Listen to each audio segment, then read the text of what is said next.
¿Quieres conocer más de tus impuestos? ¿Saber de tus derechos como contribuyente? Sintonízate en Frecuencia Fiscal, un programa de análisis, difusión e investigación. ¿Eres emprendedor, estudiante o empresario? Frecuencia Fiscal es para ti. Te invitamos a ser parte de esta nueva cultura en los impuestos. ¡Comenzamos! El artículo 69B, que es las operaciones que el SAT ha catalogado como contribuyentes que realizan operaciones con o como inexistentes. ¿Qué es esto? Pues que para efectos del SAT, su criterio es que no tienen los activos suficientes, no tienen el personal suficiente, no tienen la infraestructura o inclusive pues están como no localizados. Básicamente esos son los supuestos, uno o varios de ellos son los que pueden hacernos caer o catalogar a los contribuyentes como que se realizan operaciones inexistentes. Y nada más como apunte antes de que Salvador nos ayude a ampliar este tema, que es bastante interesante. Al día 28 de enero existen 7.501 contribuyentes listados ya como definitivos, declarados como operaciones inexistentes, que son contribuyentes que realizan este tipo de operaciones. Igualmente el 28 de enero existen en revisión 1.628 contribuyentes, que son los presuntos, que es decir, ya están citados por el SAT, ya tienen su oficio ahí donde les dicen que para ellos están realizando este tipo de operaciones y tienen pues su plazo por ahí que ahorita hablaremos para desvirtuar este tipo de situación. Y solamente 210 contribuyentes lograron desvirtuar que no realizaban operaciones inexistentes. Es decir, la verdad es que el desvirtuarlo, una vez que el SAT te ha catalogado como que puedes estar en ese supuesto, por lo que al menos en las cifras representa, se ve bastante complicado salir de esta situación. Ahora sí, Salvador, Salvador nos va a platicar toda la parte legal, la parte jurídica, las consecuencias y toda la parte fiscal en cuanto a los contribuyentes que pudieran caer o los que inclusive realizamos operaciones con este tipo de contribuyentes. Bienvenido, Salvador. Al contrario, muy buenas tardes a todo tu auditorio. Y me gustaría ser puntual, voy a tocar 4 temas torales alrededor de operaciones inexistentes. El primero de ello es la naturaleza jurídica que representa esta figura nueva, por llamarlo así, en derecho fiscal. La naturaleza jurídica que a través de resolutivos de la Suprema Corte de Justicia fue catalogada como una norma de procedimiento. Eso fue importante en los amparos que se interpusieron, dado que alegábamos la retroactividad en perjuicio, ¿sí? Violando la Constitución, dado que hoy en día inicia un acto de fiscalización la autoridad fiscal, pero me está revisando ejercicios anteriores, es decir, me está aplicando la norma 69B en retroactividad. Desafortunadamente la Corte pues cataloga esta norma como norma de procedimiento, y en las normas de procedimiento no puede haber retroactividad en perjuicio. Okay. Entonces, una norma de procedimiento la puede activar el fisco si está vigente el día de hoy y hoy la activa. Lo único que la va a limitar, y dijo la Corte, es las facultades de comprobación, es decir, la caducidad de las facultades de comprobación. Entonces, si está dentro de los 5 años, la Corte ha convalidado que el fisco puede aplicarme el 69 en forma retroactiva y no violenta la Constitución. Bueno, también hay que recordar que la Corte en últimas instancias ya prácticamente ya no le da nada de beneficio a los contribuyentes tampoco, ¿no? Digo, no es el único caso, digo, hay contabilidad electrónica, hay un sinfín de ejemplos donde la Corte ya se ha pronunciado prácticamente que lo que el SAT quiere hacer, pues es válido, ¿no? Sí, desde costo de lo vendido para acá, digamos que es un nuevo paradigma que ha adquirido la Corte, y hay que navegar contra esos paradigmas en los litigios. Entonces, cerrando el tema de la naturaleza jurídica, es válido que la autoridad lo aplique retroactivamente, el amparo no va a prosperar, y entonces digamos que olvidémonos por ahí de la defensa constitucional en ese punto. La defensa va a estar en el ámbito de legalidad y ahorita voy a tocar ese tema. En cuanto a consecuencias jurídicas, segundo tema toral, ¿qué consecuencias jurídicas tiene el que nos aplique un 69? Recordemos que hay 2 sujetos, lo que denominamos CEFO, el presunto vendedor de facturas, y EDO, el presunto adquirente de estas facturas. Entonces, la naturaleza jurídica provoca 2 consecuencias jurídicas importantes. La patrimonial, es decir, va a determinar un crédito fiscal una vez que inicie facultades de comprobación, con apoyo en lo que observó en el 69B.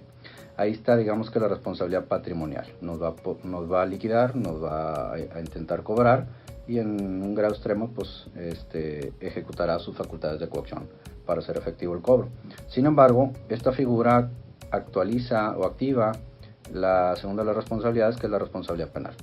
Una vez que se demuestra lo primero y nos da toda la instancia para demostrar lo contrario, la consecuencia secundaria, pero la más grave, es que se actualiza uno de los delitos fiscales. Aquí es importante nada más hacer una pausa. O sea, al final muchos lo vemos como que, tengo 69B, pues simplemente no le doy efecto al comprobante. Bueno, hablando de quien compró o quien supuestamente compró la factura, porque hay gente que sí realizó las operaciones y para eso pues hay un procedimiento para desvirtuar el dicho de la autoridad. Pero supongamos que efectivamente compré la factura, ¿no? Que digo, no nos asustamos y es algo que está en el mercado y que está en el mundo, ¿no? Claro. En el mundo fiscal en México. Esta parte, estamos hablando de que también hay una consecuencia jurídica, o sea, no lo veamos como algo tan simple de que presento una complementaria, dejo sin efecto el comprobante, porque al final el aceptar tácitamente, al hacer eso, estás aceptando tácitamente y la consecuencia pudiera venir después, ¿no? Es correcto. Aquí es importante el tema de la vía administrativa y la vía penal. Uh-huh. Son autónomas, ¿sí? En algunos casos una dispara a otro, en algunos otros casos son completamente autónomas. Entonces sí es relevante lo que mencionas, porque no hay que dormir tranquilo porque yo ya haya autocorregido, ¿sí? o negado los efectos fiscales.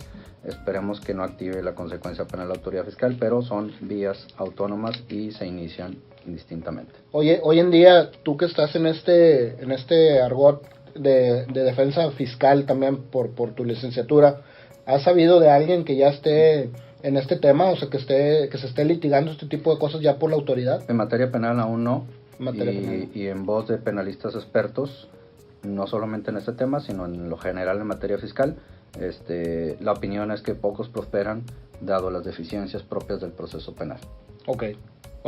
Pero en algún momento no hay que jugar con la ruleta rusa, es lo que yo recomendaría. Pensar de que me pueden quitar mi patrimonio a pensar a que pueda estar en prisión, creo que es un salto muy considerable, y yo no jugaría en ningún momento con la segunda de las responsabilidades, que es la penal. Sí, el tema es que esto en realidad la autoridad sí lo está tomando bastante en serio, y tan es así que las penas son corporales, no son pecuniarias. O sea, no es de que voy y te multo o voy y algo, ¿no? O sea, el hecho de que tú reconozcas que estás realizando este tipo de operaciones, este tipo de cosas, es una pena corporal. O sea, es un delito de defraudación fiscal que está catalogado y las penas son corporales, es decir, la prisión, ¿no? Sí. El cometer un delito en cualquier rama, el delito ahí queda cometido.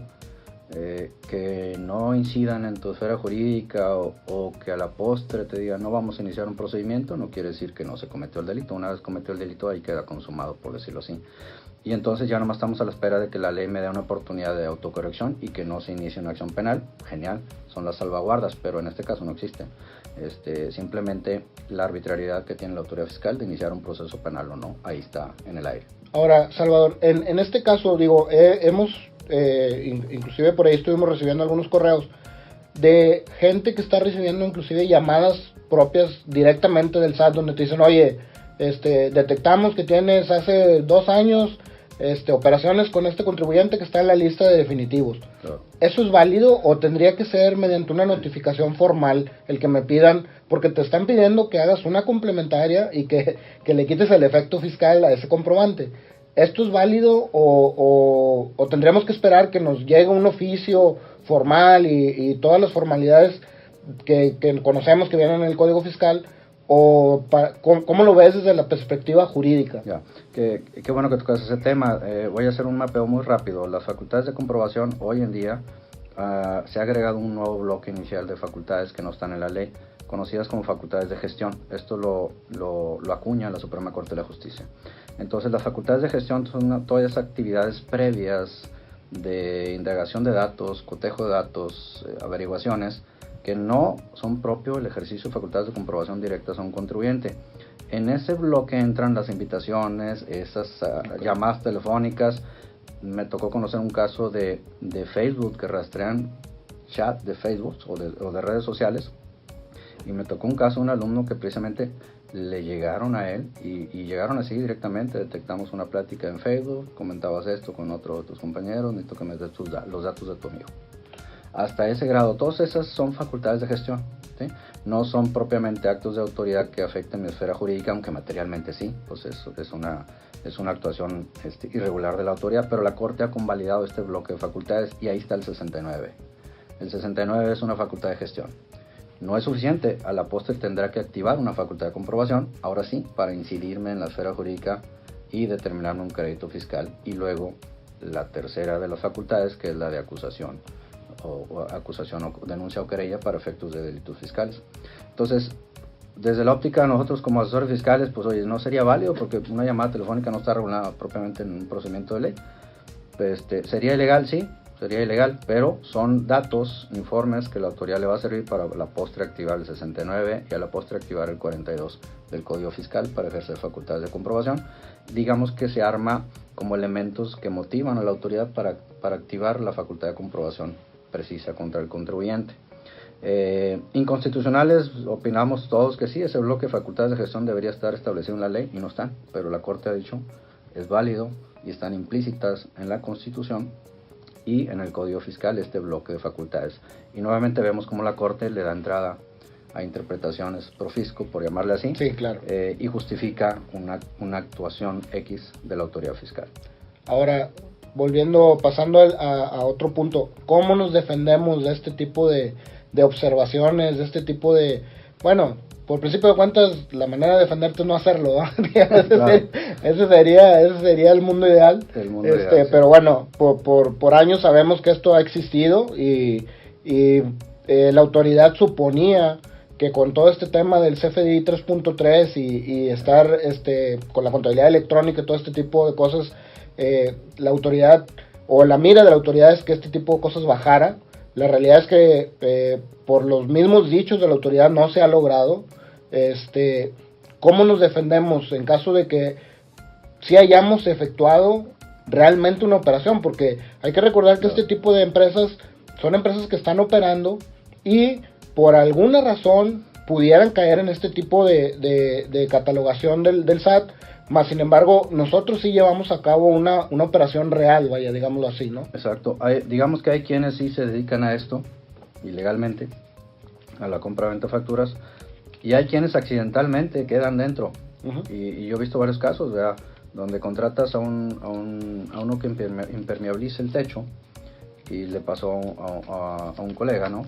Y entonces ese que impermeabiliza te da una factura, y a la postre sale que esa factura es precisamente, o sea, son de esos casos que digo, esto es un caso accidental, o sea, inocente, pues yo no le compré la factura al señor, le compré un servicio. Claro. Y te meten el problema de demostrar lo contrario. Esa es la parte problemática de la demostración en prueba en contrario, que ahorita hablaré de ese tema. Pero ¿cómo defendernos? Digamos que hay dos respuestas en cuanto a qué medios de defensa tengo. Por supuesto el amparo, que aunque en la mayoría de las cosas nos dijeron que no, hay que seguir rascando ahí la oportunidad en el amparo. Y hay uno o dos puntos que pudiéramos seguir intentando, pero es la menor de las probabilidades. La otra es el juicio contencioso administrativo, donde ya vamos a ver no asuntos constitucionales, sino asuntos de legalidad, que la autoridad se haya pegado estrictamente al procedimiento legal que dicta el 69 y todas sus facultades de comprobación, y ahí es donde más le ha dolido a la autoridad. Todos sabemos que a la hora de hacer no es lo mismo que lo que está redactado en la ley. ¿Sí? No lo respetan, se adelantan, lo omiten, hacen de más, piden de más, y ahí es donde está ahorita la gran área de oportunidad para defensa, y es donde estamos ganando los juicios. El tribunal administrativo es antes de la parte judicial, digámoslo así. Sí, es la justicia administrativa, jurisdiccional. Podemos activar también los recursos administrativos, es decir, el recurso de revocación, si fuera el SAT. En este sentido, pues podemos activar incluso el recurso de revocación, que es la tercera alternativa. Recursos administrativos, juicio de amparo y juicio contencioso administrativo. Depende de cada caso, a veces activamos recurso y a veces no. Y ahorita voy a la segunda respuesta respecto a cómo nos defendemos. Estos son los medios de defensa que tenemos. Okay. Ahora, ¿cómo nos defendemos en cuanto a momentos y tiempos? Afortunadamente tenemos varios tiempos. Desde que pensemos en el EDO, que es el que lo tiene más complejo, la defensa. En el EDO el conteo parte desde que sale publicado el EFO en el diario oficial como definitivo. Le empiezan a contar 30 días y a veces ni sabe que ya salió publicado. Exacto. ¿Sí? A veces sí sabe porque está al tanto. Esos 30 días son para que se acerque la autoridad y demuestre que sí recibió los bienes o servicios. Es decir, todo. Una vez que nosotros de estos 7.500 que tenemos al día de hoy, tenemos que estar al pendiente de cuándo los publican, porque a partir de ahí, el que haya realizado operaciones con esta publicación, con el que esté publicado aquí, tiene 30 días para hacer, digamos, para hacer algo en su favor, de demostrar que efectivamente tuvo una operación real con ese contribuyente. Es correcto, es nuestra primera oportunidad. Ok. ¿Sí? No es la única y es lo importante. Es decir, no fui, ni me enteré, o sí fui, pero no entregué todo. Okay. Vamos a ponernos en esas hipótesis. Entonces, fue ineficaz esos 30 días, no pude demostrar que sí recibí los bienes o servicios. Segundo momento, la autoridad fiscal va a tener ahora sí que activar facultades de comprobación, visita domiciliaria, revisión de gabinete, revisión electrónica. Llega, pensemos una visita domiciliaria y ahora sí me va a revisar esas partidas, ya viene directo a eso. ¿Sí? Okay. Y ahora sí, a través de facultades de comprobación me va a determinar el rechazo de esas partidas por inexistentes. Ahora sí, segundo momento de defensa, dentro del procedimiento visita domiciliaria, tengo oportunidad nuevamente de mostrarle lo que no le mostré dentro de los primeros 30 días. Okay. Esa es mi segunda oportunidad. Pensemos que le entregué y que me faltaron 2 contratos, ¿sí? Y me liquida el crédito fiscal. Tercer momento, recurso de revocación contra ese crédito fiscal y en ese momento puedo subir esos 2 contratos en mi ejemplo que me faltaron. Okay. Hasta ese momento, que es el tercero, ya no podría después subir una prueba en juicio. Okay. Entonces tengo 3 cartuchos. Creo que son muy amplios dados los momentos y términos, ¿sí? 30 días más todo lo que dure el acto de fiscalización, corto, mediano o largo, ¿sí? Okay. Más el recurso de revocación. Ahí, a partir de ahí, ya no puedo decir se me olvidó un documento, una factura, un contrato, una pericial, no sé. Okay. Desde ahí ya. ¿Por qué? Porque en el juicio contencioso, todo lo que no aporte aquí, ya no vale. me lo van a dar. Ya no ¿sí? vale. Y el cuarto momento, juicio contencioso administrativo, y ahora sí contra la resolución negativa del recurso de revocación. Y el quinto, pues el juicio de amparo directo contra la sentencia negativa del contencioso administrativo. Ok, entonces, a ver, nada más como recapitulando. Si una vez que lo publicaron, yo tengo, según la regla fiscal, hay por ahí unas reglas en la miscelánea, donde te dan 30 días para entregar tus contratos, tus facturas, comprobar que la operación es real. Digamos que esa parte, si no la uso, digámoslo así, que es otra a donde voy, mucha gente dice, ya se me pasó el plazo. No, pues presento una complementaria y no le doy efecto fiscal al comprobante.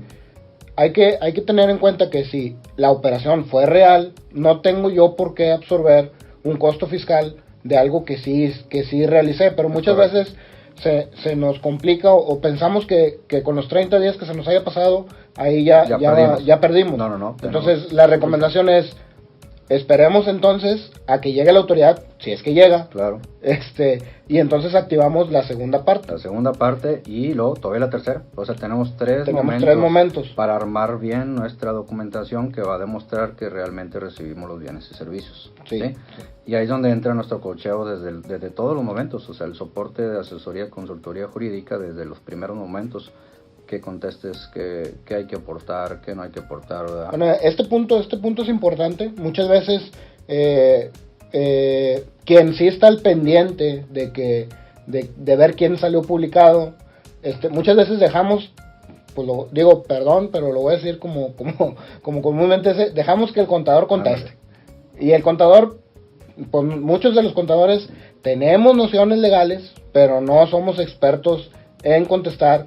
Y muchas veces una palabra, una frase pudiera hacer la diferencia en un juicio ya más adelante. No en ese momento a lo mejor de contestas como contador y todo, pero muchas veces el argumento que pudieras utilizar es la parte experta del abogado el que debes plasmarse ahí. Claro, en este procedimiento y más que en todos de los procedimientos fiscales y por la doble consecuencia jurídica, la recomendación es que los colegas contadores no contesten ningún escrito, ¿sí?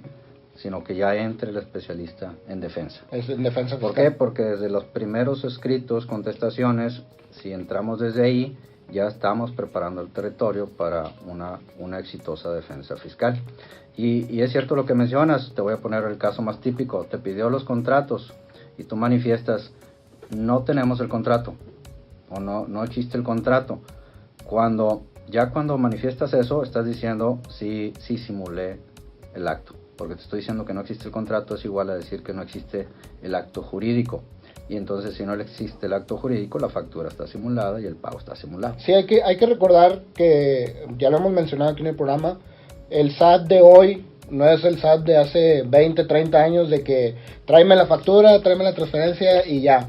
Hoy no, hoy lo primero que te piden, efectivamente, lo primero que te piden es el origen del acto jurídico, que es el contrato. Entonces, el asumir o el decir que no tienes un contrato, pues en automático hace inexistente la operación, ¿no? Claro, es una confesión, prácticamente equivale a una confesión y estás diciéndole al fisco, estás dándole la razón al fisco. Entonces, ese uso de palabras que tú bien comentas es bien relevante por la doble responsabilidad que digo. No es lo mismo que, bueno, pues me embargaron el bien, ¿verdad? Y hasta ahí llegó a que también accionen la acción penal, y en ese sentido pues ya no es lo mismo que estén en la cárcel o inmiscuidos en un proceso, aunque al final se muestre la inocencia. Ya los consejeros, el representante legal por lo menos, y quien quite hasta los accionistas. Ahora, Salvador, de la otra parte, el que lo catalogan como vendedor, ¿hay manera también de defenderse? Porque muchas veces podemos ser contribuyentes que estamos pagando, y como comentábamos ahorita, que estamos cubriendo nuestros impuestos, trabajando de manera normal, y por el simple hecho de alguna operación dudosa, que nos faltó algún requisito fiscal, o simplemente que no nos localizaron, ¿no? Porque nos cambiamos de domicilio fiscal. Claro. ¿Hay manera de defenderse también en esa parte? Por supuesto que sí. En ambos sujetos tenemos defensa fiscal efectiva y hasta ahorita han sido exitosas. En el vendedor de la factura o EFO, son defensas diferentes. El EFO tiene que mostrar que tiene capacidad instalada, por resumir el concepto, capacidad instalada para vender todo lo que vendió. Okay. El adquiriente o EDO tiene que demostrar no capacidad instalada, ya se presume que la tiene, sino que recibió los bienes y servicios, que es diferente. Entonces, es más, curiosamente, bueno, no tan curioso, tiene un trasfondo, es más fácil la defensa del vendedor que del comprador. Del vendedor bastará con que tenga capacidad instalada, edificios, empleados, escritorios, computadoras, ¿sí?, para poder tener éxito en la defensa. Ok, ahora, ¿qué sucede con este tipo de empresas? Voy a citar un ejemplo. Sabemos hoy que en México tenemos los famosos grupos multiempresas, ¿no? O sea, tengo una empresa fuerte, pero pues tengo satélites, ¿no? ¿Qué pasa? Porque en eso también se está basando el SAT. O sea, ellos dicen, oye, esta empresa está generando ingresos, pero no veo facturas de personas, no veo recibos de nómina, no veo un outsourcing, no veo depreciación, no veo, o sea, parece increíble, pero hoy en día, con toda la información digital que tiene el SAT, puede de manera, digamos, lógica, revisar la operación de una empresa. Ahí, ¿cómo podríamos actuar o qué recomendación le daríamos a este tipo de empresas de grupos? Porque obviamente uno es el que opera a todas las demás empresas satélites, ¿verdad? No necesariamente va a tener la nómina a cada uno de ellos, sino que una sola la concentra. Sí, en este tema ya no estaríamos dentro del 69B, sino en operaciones entre partes relacionadas. Okay. O las dos, operaciones entre partes relacionadas o régimen de subcontratación laboral. Okay. Ahí estaríamos en presencia de estas dos figuras, dado que estamos hablando de las empresas de grupo. Entonces ahí no habría 69, y acá pues sí el problema es que estemos, en donde estén los empleados, pues que estén pagando bien todas las cuotas de seguridad social, los impuestos. En este tipo de grupos la recomendación sería el tema de precios de transferencia, porque hay quienes no lo hacen. Sí. O sea, hay que recordar que hay un artículo también en la ley que nos dice que cuando nosotros, digamos que somos la mamá de un grupo y le prestamos servicios a todos los demás, existe este tema de precios de transferencia, que no es otra cosa más que tienes que cobrarle por los servicios que le estás prestando y a valor de mercado, ¿no? Es correcto, bajo ciertas metodologías se determina ese valor implícito de mercado y sería válida la operación. Es precios de mercado, o sea, precio de transferencia y creo que es más riesgoso el régimen de subcontratación.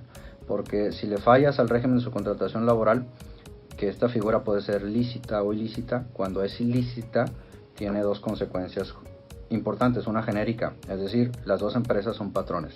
Sí. Y ahí ya tú imagínate todas las consecuencias que conlleva ello, ¿no? Y la segunda consecuencia indirecta, y que ya se convalidó en tribunales a favor del fisco, es que si el régimen de subcontratación es ilícito, en esencia lo que se están facturando son servicios subordinados, y un servicio subordinado no lleva IVA. Y entonces no va a bastar que te haya trasladado el IVA en la factura y que se lo hayas pagado, te lo hace no acreditable.